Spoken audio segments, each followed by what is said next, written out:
Gostaria de convidar você a abrir a sua Bíblia na primeira carta de Coríntios, capítulo 14. Nós chegamos ao final do capítulo 14. Eu lerei a partir do verso 26 até o final, verso 40. E peço que você esteja atento, pois há vida nessa palavra do Senhor.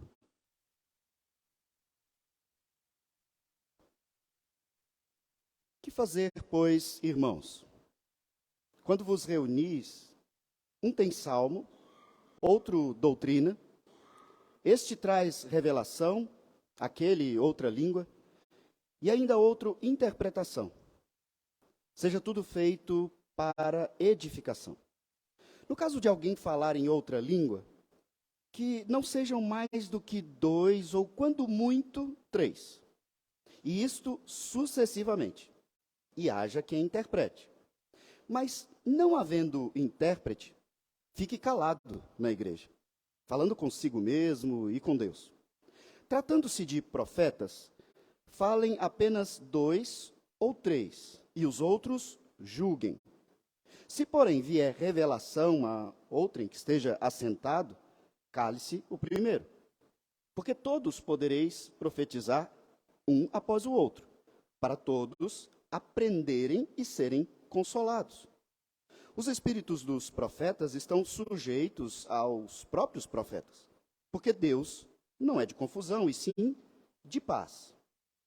Como em todas as igrejas dos santos, conservem-se as mulheres caladas nas igrejas, porque não lhes é permitido falar, mas estejam submissas, como também a lei o determina. Se, porém, querem aprender alguma coisa, interrogue em casa o seu próprio marido, porque para a mulher é vergonhoso falar na igreja. Porventura, a palavra de Deus se originou no meio de vós, ou veio ela exclusivamente para vós outros? Se alguém se considera profeta ou espiritual, reconheça ser mandamento do Senhor o que vos escrevo. E se alguém o ignorar, será ignorado. Portanto, meus irmãos, procurai com zelo o dom de profetizar, e não proibais o falar em outras línguas. Tudo, porém, seja feito com decência e ordem. Até aqui, oremos ao nosso Deus. Santíssimo Deus, estamos diante da Tua palavra, ó Pai, palavra viva, eficaz, que penetra a ponto de dividir juntas e medulas, que vai no mais profundo do nosso ser. E diante de palavra tão profunda, ó Pai, repleta de sabedoria, nós nos apresentamos ao Senhor, reconhecendo a nossa incapacidade, a dureza do nosso coração, a dureza do nosso entendimento, que muitas vezes tem sido governada pelas múltiplas verdades que o mundo afirma ter. E nós então julgamos a Tua palavra muitas vezes, interpretamos a Tua palavra, não por ela mesma, não pelo agir do Teu Espírito, mas por tudo aquilo que temos visto, ouvido e aprendido no mundo. Nós clamamos que nesse momento o Senhor leve cativo todo o nosso pensamento a Cristo. Que sejamos servos da Tua palavra. Que o Senhor mesmo abra os nossos corações para que nós aceitemos a Tua orientação, a Tua palavra para as nossas vidas. E capacita-nos, ó Pai, a Te responder, conforme o Senhor tem nos chamado a viver de acordo com a Tua instrução. Fala conosco, ó Pai, é o que nós te pedimos em nome de Jesus. Amém. Tem um ditado popular que retrata ambientes confusos, ambientes bagunçados, onde não existe uma ordem funcional, real. E esse ditado, ele tem várias formas de se dizer, mas normalmente se diz, tem muito cacique para pouco índio. É muita autoridade, é muita gente querendo mandar. E quando tem muita gente querendo mandar, você não sabe para onde ir, o que fazer, como fazer. É tanta gente sabendo tudo e dando um direcionamento contrário um ao outro que quem ouve não sabe o que fazer. É muito cacique para pouco índio. Isso retrata um ambiente confuso, onde não há um direcionamento verdadeiro, coeso. Surgiu até uma música desse ditado. E veja, é importante nós pensarmos sobre isso, porque o apóstolo Paulo, nesse texto, ainda tratando sobre culto, instruindo a igreja sobre culto, ele, nesse trecho final do capítulo 14, ele deixa bem claro aqui no verso 26, ele fala, quando vocês se reúnem, ou seja, quando vocês se reúnem para cultuar, tem muito cacique para pouco índio. Tem muita gente querendo exercer autoridade, e isso está causando uma confusão na igreja. Às vezes nós nos opomos à autoridade, talvez porque nós temos uma experiência ruim com o autoritarismo, e de fato o autoritarismo não é bom, mas a autoridade é necessária. Imagine uma anarquia completa na igreja. Não existe liderança, não existe ninguém. Muitas vezes se tenta viver dessa forma, assistemática, em busca de não dar poder a alguém. Mas nós precisamos entender que a autoridade é necessária e quando se trata de autoridade na igreja, essa autoridade não é da pessoa. Isso já nos leva a entender algo. A autoridade exercida na igreja, ela necessariamente sempre vem da palavra de Deus.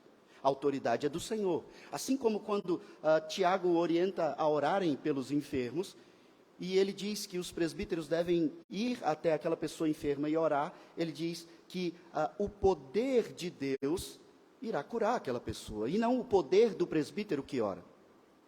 E assim toda a Escritura nos mostra que a autoridade, a liderança, no contexto de igreja, ela vem sempre de Deus. Tendo nós todos a Bíblia como palavra de Deus, essa autoridade, então, vem sempre da palavra.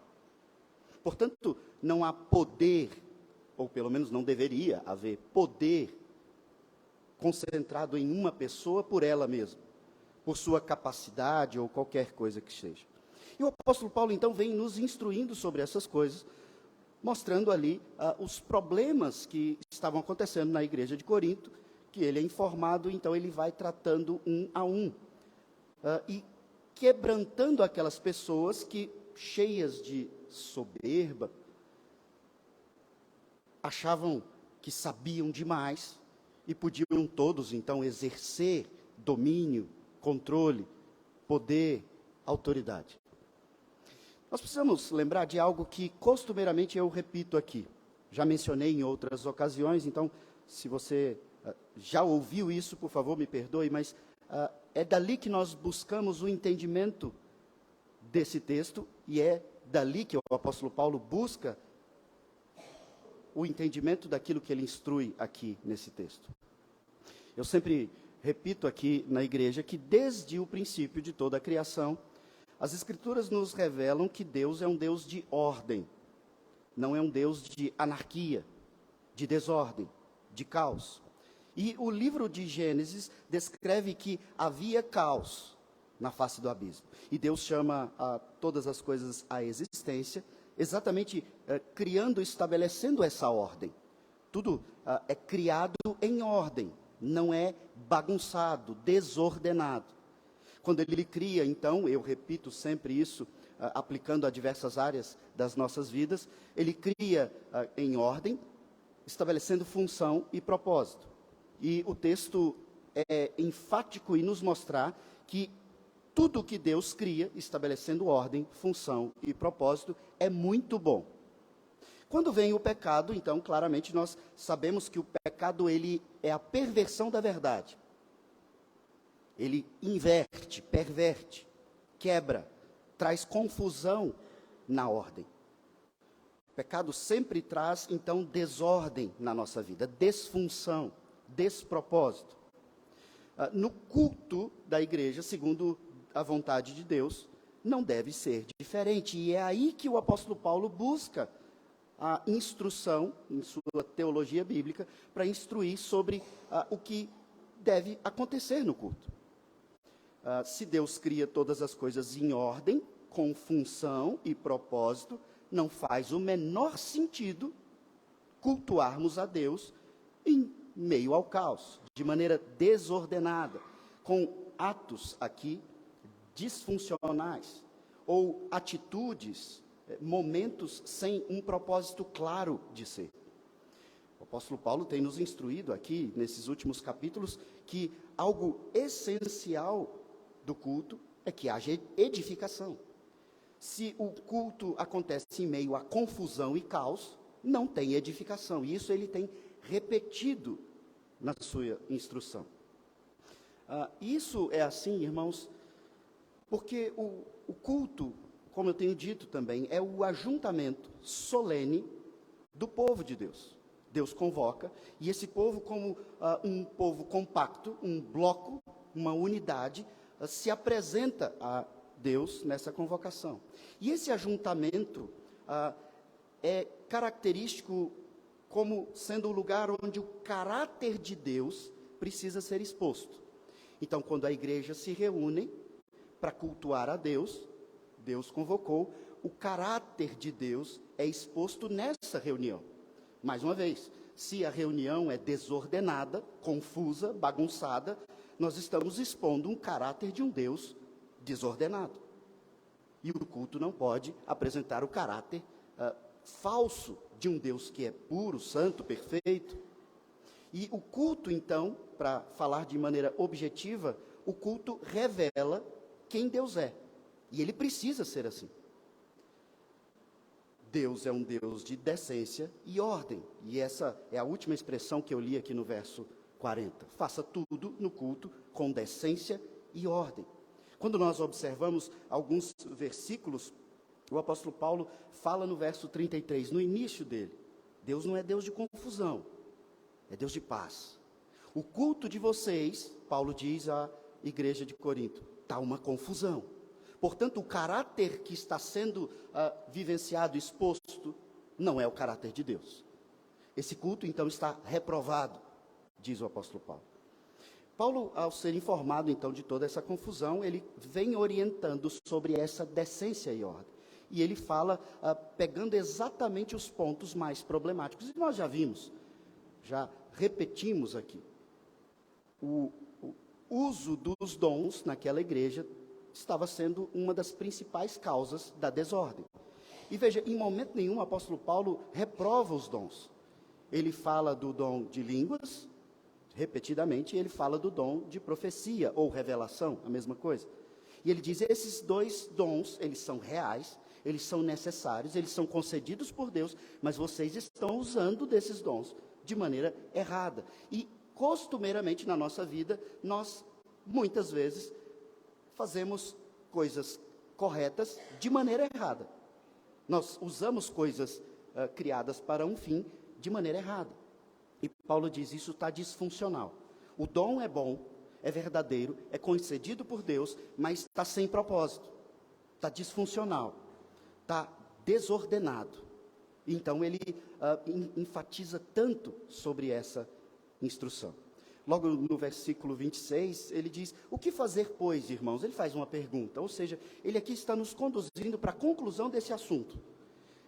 É como se ele estivesse dizendo, diante de tudo isso que eu já falei para vocês, o que vocês vão fazer?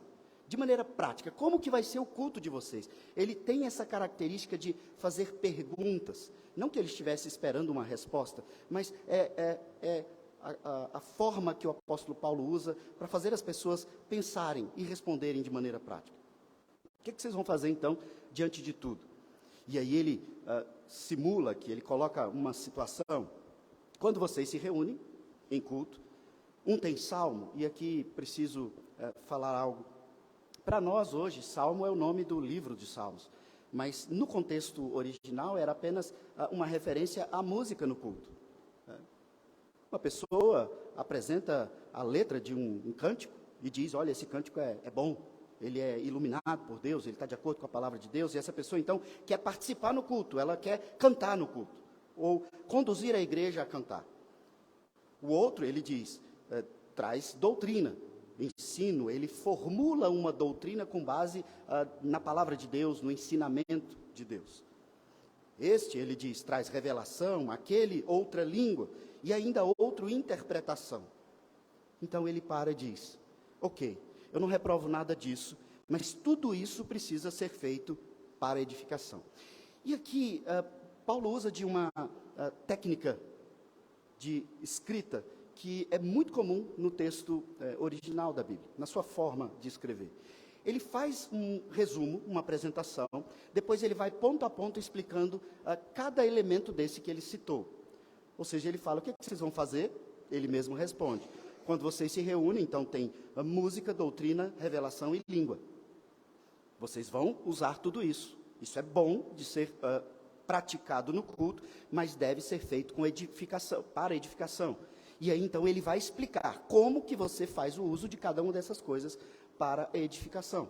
Como nós estamos observando a carta de Coríntios, desde o capítulo 1, verso 1, nós já entendemos quais eram os principais problemas. E a música na igreja não parece ser um grande problema. O apóstolo Paulo não traz grande ênfase, mas nós sabemos que ele dedica boa parte da instrução para falar do dom de línguas e do dom de profecias. E aqui ele faz exatamente, a partir do verso 27, essa explicação pontual de doutrina, revelação e língua. Então, diante de tudo que eu ensinei, ele diz, o que vocês vão fazer quando se reunirem? Vocês vão praticar a doutrina, entender a doutrina, vocês vão vivenciar, receber revelação, e vocês vão também usufruir do dom de línguas. Como que vocês farão isso de maneira edificante?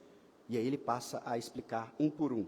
E é interessante que ele pega no verso 27 na ordem inversa. Ou seja, o último que ele fala é de língua, e ele então começa a explicar exatamente pelo dom de língua. Ele vai e então volta respondendo. Começando por língua, depois ele fala de revelação e depois ele fala de doutrina, quando ele entra no assunto do silêncio das mulheres. Mas eu preciso alertar sobre algo que nós também, costumeiramente, já aprendemos aqui na igreja. É importante nós, como igreja, entendermos, especialmente na nossa igreja, na nossa doutrina, que o culto, ele não é individual nem individualista. O culto é corporativo. E o que eu quero dizer com isso? Em toda a Escritura, desde o Antigo Testamento, Deus enfatiza isso de maneira clara. O culto não é dissociado, vocês são um bloco. É um culto corporativo. Não é você que faz um ato de culto independente do outro irmão. Você fica em pé, se você quiser ficar em pé, quando todo mundo fica em pé. E você diz, não estou afim, não vou ficar. Não. Há um porquê de se levantar e de se sentar. É lógico, não estou aqui exagerando para aqueles que, por algum problema real, dado por Deus, não tenham possibilidade. Eu estou falando daqueles que têm possibilidade. Quando todo mundo canta, você diz, não estou afim de cantar. Ou quando todo mundo faz silêncio, você diz, agora eu quero cantar. Não é assim, o culto é corporativo. Nós fazemos juntos a adoração a Deus. Muitas vezes nós não entendemos isso e, por vezes, não participamos corporativamente do culto. Isso é muito importante de entender e isso é ensinado em toda a Escritura.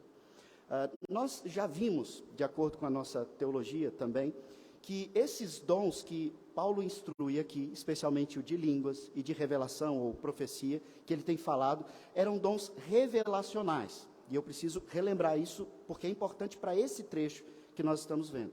Dons revelacionais são dons extraordinários. Eles não são dons que ficaram na igreja de maneira definitiva e ordinária. Eles são dons que foram concedidos por Deus num período específico para um propósito específico. Então, hoje, com a Bíblia já revelada, nós não temos mais a necessidade de dons revelacionais, porque Deus já revelou. A própria Escritura inspirada diz, pronto, encerra aqui, e ai de quem acrescentar algo. Então, não é uma ideia do Diogo dizer que a Bíblia está fechada. A Bíblia está, de fato, fechada, porque ela mesma diz que está fechada. Esses dons aqui, desse período, eles são extraordinários e revelacionais, porque ela ainda não estava completa. Havia ainda de ser completa no Novo Testamento.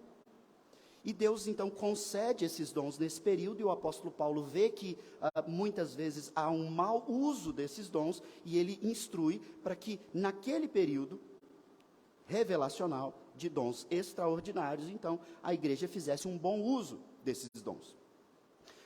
Os princípios que são estabelecidos no texto, esses não são momentâneos, extraordinários. Os princípios são atemporais. Os princípios que Paulo estabelece no texto, inspirado por Deus, esses princípios são definitivos.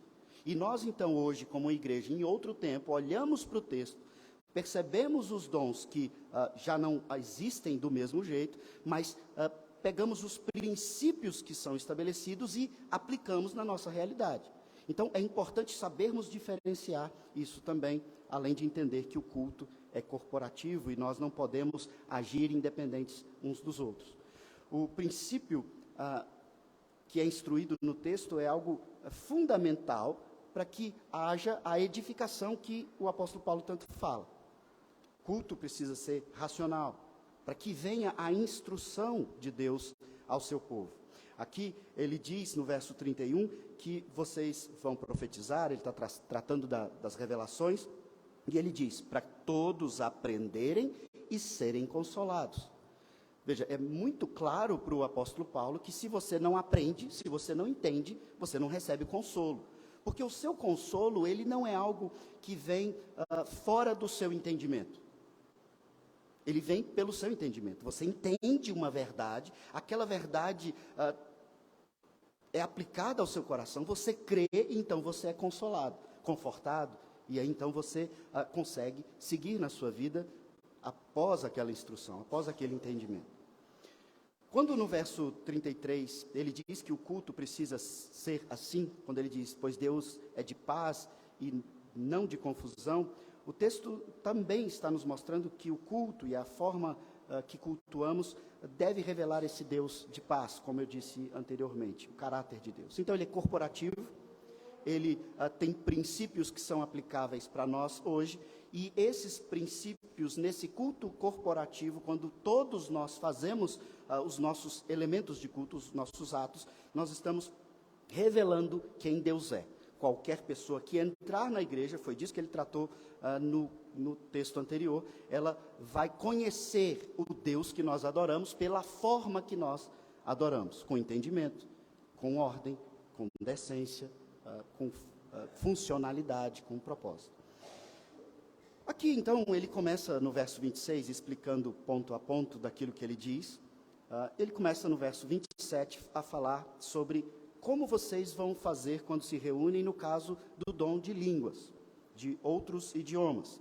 E ele diz, no caso de alguém falar em outra língua, ou seja, ele não está reprovando, existe o dom, é extraordinário, tem propósito, então ele não reprova. E ele diz, que não sejam mais do que 2, ou quando muito 3. Então ele já estabelece um princípio aqui. Então, nós estamos entendendo passo a passo os princípios estabelecidos pelo apóstolo Paulo, que são completamente aplicáveis até hoje, se fosse o caso desse dom existir. Então, se você tem o dom de línguas concedido por Deus, então, primeira coisa, não vai falar 5, 6 pessoas, fala 2, e aí ele coloca uma expressão interessante, quanto muito 3, ou seja, no máximo 3 vão falar no contexto de culto corporativo em outro idioma. Por que isso, irmãos? Porque o culto é corporativo, e ele mesmo explica, se cada um aqui começar a falar em outro idioma, ninguém entende ninguém. Até porque está todo mundo falando ao mesmo tempo, e cada um está falando uma coisa diferente, e cada um está falando numa língua diferente. E então ele já determina isso. O que fazer, pois, irmãos, quando vos reunis? Um tem salmo, o outro doutrina, o outro traz revelação, e o outro língua. No caso de língua, 2, quando muito 3. Esse é o primeiro princípio. Mas ele estabelece outro princípio. Ainda que haja 2, quando muito 3, que eles não falem ao mesmo tempo, ele diz. Que eles falem sucessivamente. Ou seja, um fala, o outro fica calado. Agora o outro vai falar, um depois do outro. Percebe que ele está estabelecendo princípios aqui da decência e da ordem? Não é para todo mundo falar ao mesmo tempo. E então ele diz um outro princípio sobre línguas, e que haja intérprete. Então, se existe o dom de línguas, se existisse hoje nessa forma, nós teríamos que aplicar esses princípios. No máximo 3 pessoas falariam, elas nunca falariam ao mesmo tempo, e caso elas falassem, era necessário que houvesse intérprete. E esses princípios, eles são eternos, enquanto existir igreja. Então, se alguma igreja, alguns irmãos entendem que esse dom ele está em pleno exercício e funcionalidade hoje, ok, não precisamos discutir muito, mas então que se faça do jeito que o princípio estabelece. Só 2 ou 3, um depois do outro e com o intérprete. Se ninguém está interpretando, se ninguém está entendendo, então o apóstolo Paulo é muito claro no verso 28. Não havendo intérprete, fique calado na igreja, falando consigo mesmo, ou seja, só no seu pensamento, você e Deus. Você tem o dom, você acredita que tem o dom, você quer falar, mas se não tem quem interprete, então não fale. E aqui algo me chama a atenção. Muitas vezes, muitas pessoas entendem que esses dons concedidos por Deus, tanto de línguas como de profecia, é como se você fosse tomado para fora de si. Você é dominado por uma força superior e você então perde completamente a sua consciência, a sua compreensão. Você é tomado por um poder e então você perde completamente a sua capacidade intelectual, mental, cognitiva. Mas quando Paulo diz assim, você tem o dom, você vai exercitar o dom naquele momento, e ele diz, mas se não tem intérprete, ele diz, então fica calado. Se ele diz que se não tem intérprete você tem que ficar calado, então isso me mostra que você tem controle do dom. Você tem o dom de línguas, mas você não fala compulsivamente, sem controle do que você está falando e do momento que você está falando. Se há a instrução, o princípio que diz que há como você controlar a hora de falar e de calar, então esse dom não é algo estático, fora de si. Você tem controle sobre o exercício do dom, como todos os outros dons. Isso me chama a atenção aqui no texto.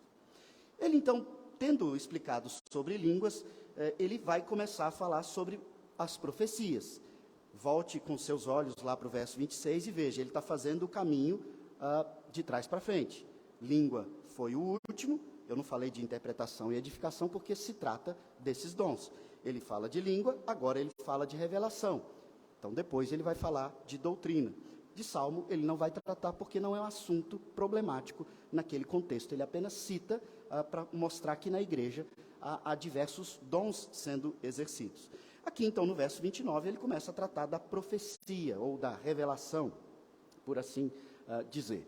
E ele estabelece aí no verso 29. Tratando-se de profetas, falem apenas 2 ou 3, e os outros julguem. Aqui ele estabelece algo parecido. Não vai ter todo mundo profetizando ao mesmo tempo. Se você tem uma profecia, ou seja, uma revelação para trazer à igreja, da parte de Deus, do entendimento do Antigo Testamento para o contexto do Novo Testamento, ok, esse é um dom concedido por Deus, mas não fala todo mundo. Fala 2 ou 3. E aí ele coloca algo muito importante aqui também. E os demais, a liderança da igreja, quem exerce autoridade na igreja, julgue. Se ele está orientando que haja julgamento, irmãos, esse é um princípio eterno para a igreja. Nós não podemos viver reféns de um discurso politicamente correto de que ninguém julga ninguém. Porque esse discurso ele vem do relativismo. E o relativismo tomou o nosso planeta Terra de uma maneira avassaladora. Não existe mais verdade, não existe mais padrão. Ninguém pode julgar ninguém. Cada um tem o seu pensamento, a sua interpretação, e ele faz o que quer, e eu não tenho o direito de julgar. E o apóstolo Paulo diz, opa, na igreja não é assim não. Na igreja não é assim porque existe um fundamento, existe uma verdade e ela é absoluta, e você vai julgar se o que aquela pessoa está dizendo é verdade ou não. E isso acontecia, ele instrui para fazer desse jeito, porque, irmãos, se existia o profeta, existia também o falso profeta. E isso não é segredo para nós. Em toda a Escritura nós vemos o alerta sobre os falsos profetas. Eles existiram no Antigo Testamento, eles existiram aqui nesse contexto da transição dos testamentos, e eles existem até hoje. Pessoas que afirmam falar em nome de Deus, mas que Deus não mandou que elas falassem. E ele diz: julguem, irmãos. Exerçam a liderança, a autoridade. Por quê? A igreja não é lugar de caos, de confusão, de bagunça, e nem de mentira. Porque se chega qualquer pessoa na igreja e diz ter uma revelação de Deus, a primeira coisa para julgarmos então, e isso pode acontecer com você, alguém pode te abordar e diz: eu tenho uma palavra de Deus para você. Você não precisa ser mal educado, você não precisa destratar, você não precisa ser rude. Você diz: ok, o que você tem para me dizer? Se o que a pessoa diz já está contrário a um ensinamento bíblico, você já tem certeza de que não é palavra de Deus. Porque senão Deus seria um Deus de confusão. Ele diz algo na palavra e ele diz algo diferente na boca de outra pessoa. E o apóstolo Paulo chama a igreja a observar isso.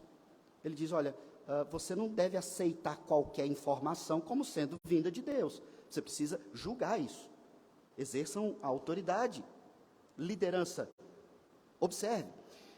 Trazendo aqui uma aplicação rápida e prática para a nossa igreja, é muito importante que os presbíteros da igreja, em toda a história da existência dessa igreja, eles sejam os primeiros a estarem dioturnamente atentos ao que se diz para a igreja.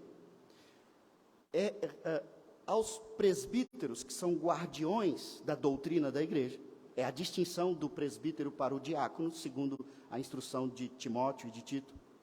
Eles são aqueles que estão ligados ao cuidado com o que é ensinado na igreja. Portanto, se nós convidarmos alguém para pregar, e essa pessoa anuncia algo falso, mentiroso, contrário às Escrituras, é importante que a liderança da igreja, os governantes da igreja, uma igreja presbiteriana que é governada por um conselho de presbíteros, eles precisam então estar atentos para corrigir esse erro. Ir até a igreja e dizer: olha, aquilo não é assim, é de outra forma. Nós não podemos deixar o erro ser propagado e nos calarmos. O apóstolo Paulo diz: julguem. Em outros textos ele diz: corrija. Há um incentivo sempre para que a igreja esteja observando. Esse julgamento também é feito oficialmente pela liderança da igreja, mas ele deve ser feito por cada crente. Os bereanos, eles são elogiados no texto bíblico porque eles faziam isso. Eles escutavam e comparavam com as Escrituras aquilo que estava sendo dito. E nós precisamos, então, estar atentos. Nós não podemos receber tudo o que se diz em nome de Deus como sendo verdade, ainda mais se isso estiver contrário à palavra de Deus. E ele, então, diz: se porém vier revelação a outrem que esteja sentado, cale-se o primeiro. Ou seja, ele está estabelecendo ordem de novo.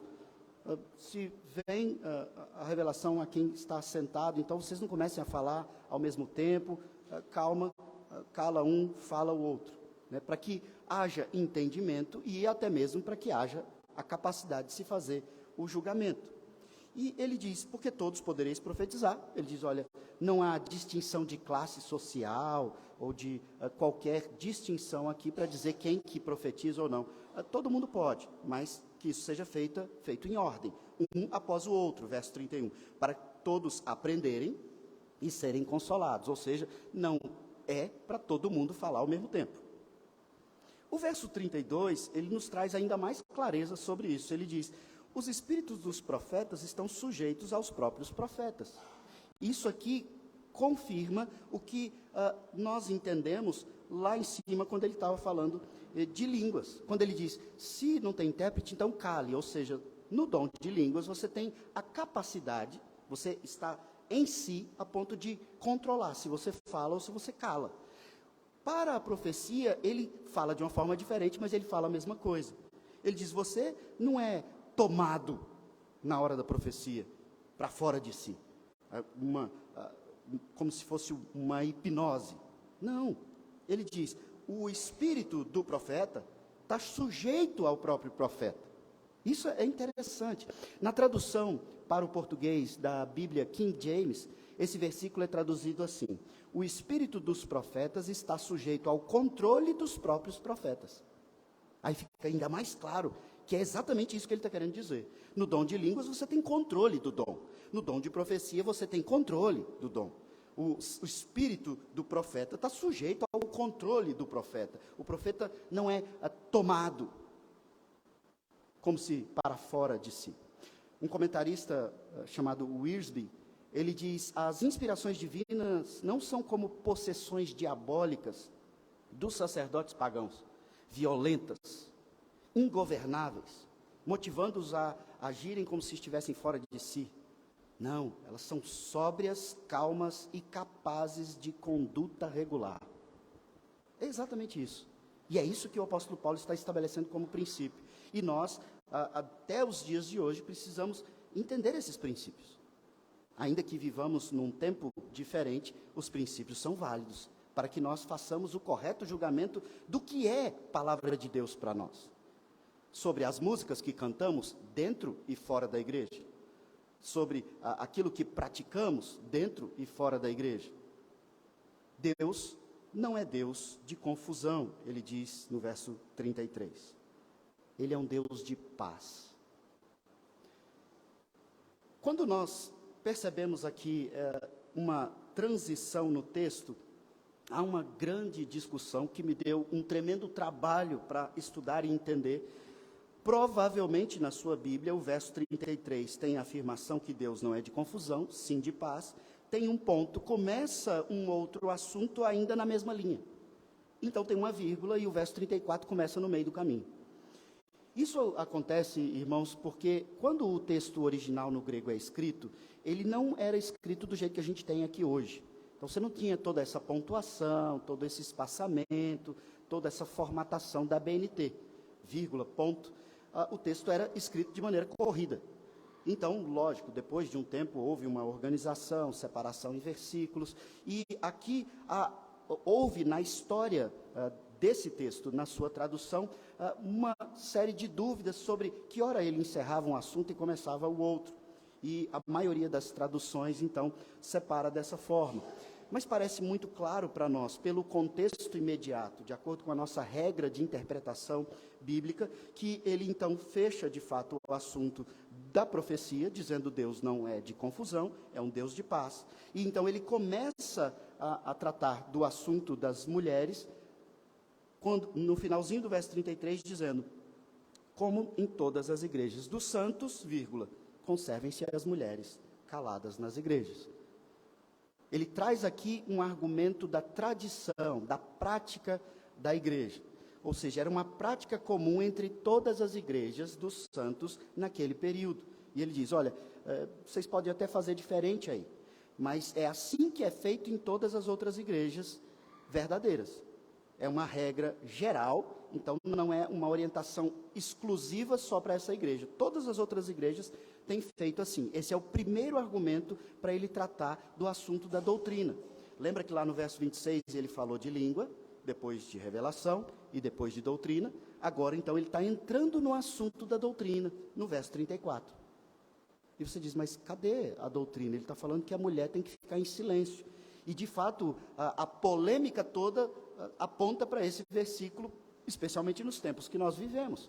Como pode o texto bíblico, inspirado por Deus, e você pode conferir em todas as traduções em português, ele está sendo dito exatamente desse jeito, como pode fazer uma afirmação dessas? Irmãos, ele não está sendo machista, maldoso, ele está explicando que, no que diz respeito à doutrina, não se pode perverter a ordem da criação. Não se pode criar o caos disfuncional da inversão de propósito, de função. Por isso ele vai lá em Gênesis, e tem sido assim, ele fez assim no capítulo 11, quando ele tratou do assunto do véu.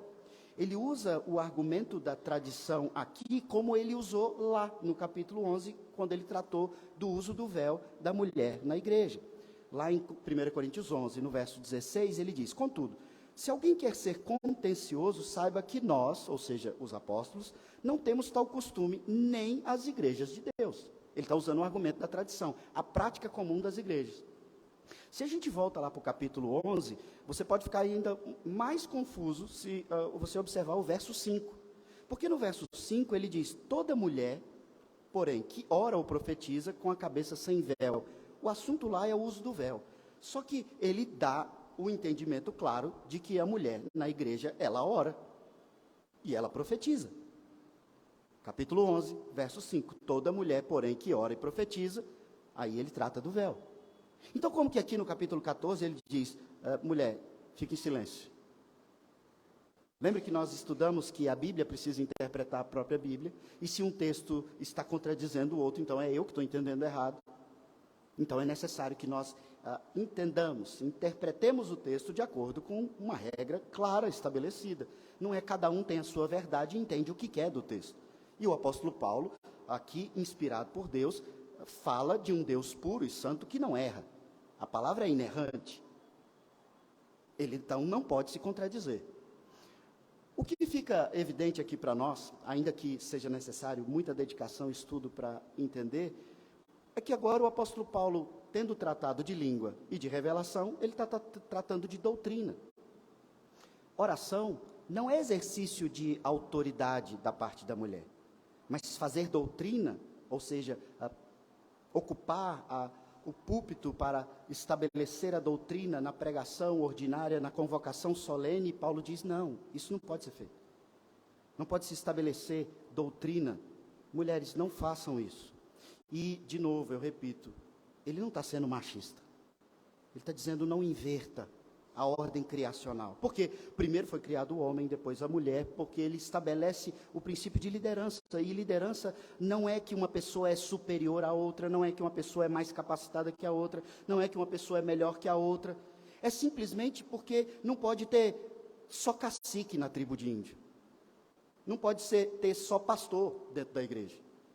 E então, desde a criação, Deus estabelece o princípio de quem vai liderar. Não porque quem lidera é superior, não, eles são iguais. Afinal de contas, Deus faz homem e mulher, mulher e homem, segundo a sua imagem, conforme a sua semelhança. Então, o homem não é superior à mulher.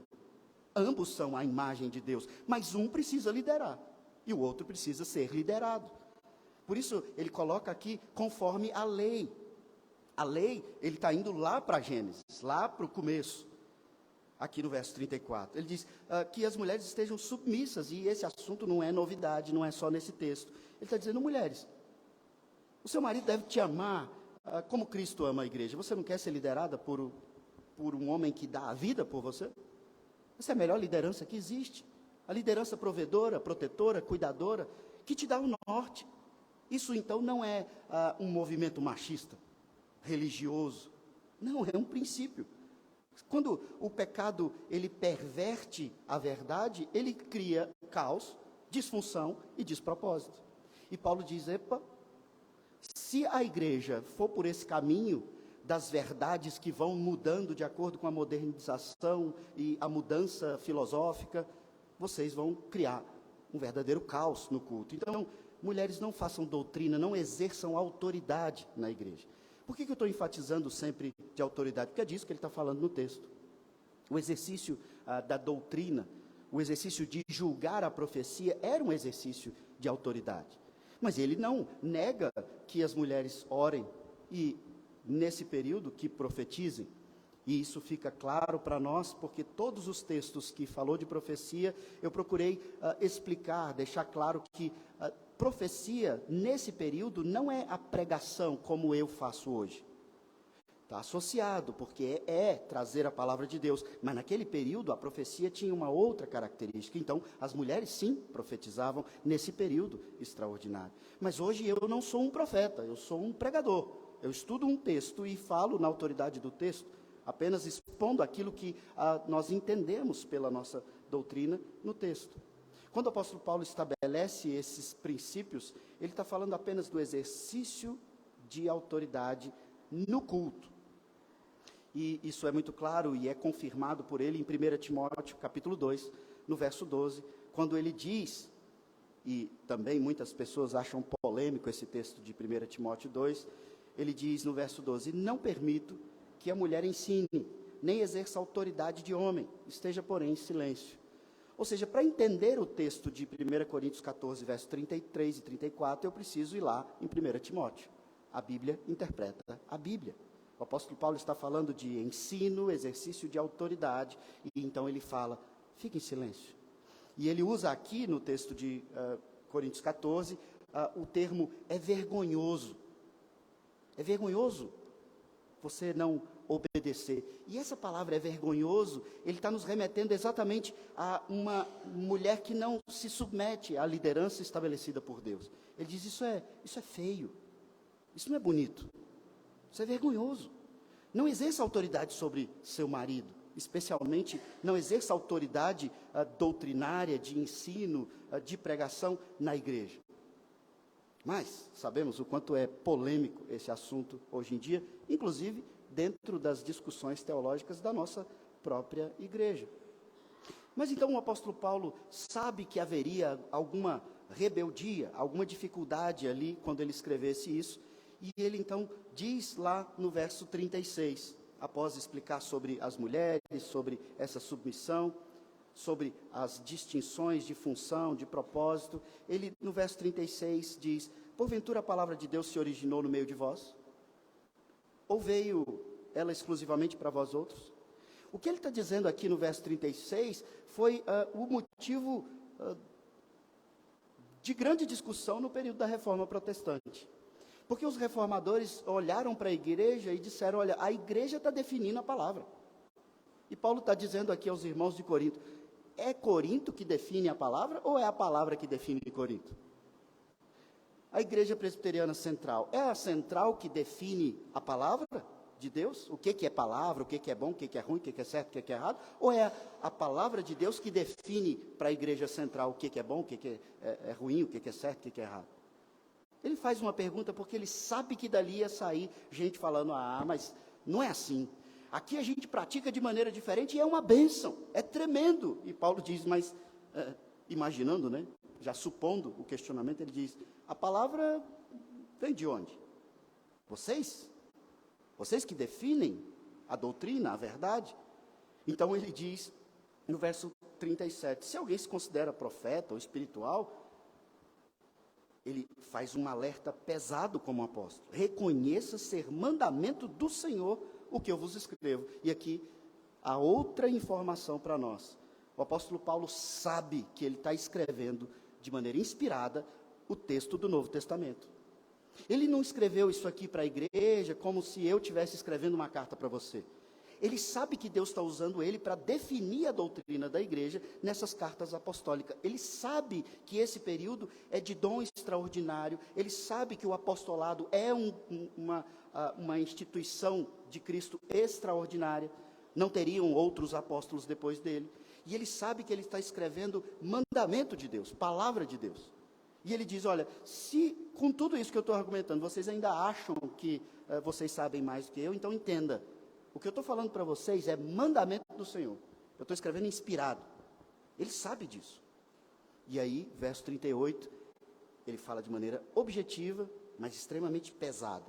E se alguém o ignorar, ou seja, ignorar o mandamento, será ignorado. Se alguém ignorar a instrução, a palavra, você vai ser ignorado dentro do contexto da igreja. Imagine um crente ignorado na igreja. Paulo está deixando bem claro, irmãos, que a experiência particular daquela igreja não era a regra de todas as igrejas. E eu costumo repetir isso também, não é algo que eu defini, eu ouvi isso de alguém também. E nós precisamos entender isso de uma vez por todas. A sua experiência pessoal não é regra geral. A palavra de Deus é regra geral. Ainda que você diga, mas eu tive uma excelente experiência. Ok, se a Bíblia não condena, ótimo, bênção. Mas se a Bíblia está dizendo que é errado, então a sua experiência foi uma experiência enganosa, maquiada. Cuidado. Não ignore o mandamento de Deus. Não coloque a sua experiência pessoal por melhor que ela seja para você, acima do mandamento do Senhor. Porque se você ignora o chamado de Deus à ordem, à função, ao propósito, você sendo ignorado, a sua vida vira uma completa desordem, caos, confusão. E então, ele encerra esse trecho dizendo, portanto, meus irmãos, procurai com zelo o dom de profetizar, e não proibais o falar em outras línguas. Ele repete, eu não estou condenando o uso, a prática dos dons. Procurem com zelo, com dedicação, com sabedoria, com entendimento. Mas tudo, seja salmo, seja revelação, seja língua, interpretação, seja doutrina, tudo, porém, seja feito com decência e ordem. Como eu ouvi essa frase do meu pai. Eu criado na igreja, e sempre querendo acomodar os meus pecados à prática da igreja, revolucionar e dizer, mas a igreja está errada. E meu pai vinha com esse texto. Deus não é Deus de confusão, Deus não é Deus de bagunça. Deus é um Deus de decência e ordem. Então tudo que você faz, especialmente no culto, faça com decência e ordem.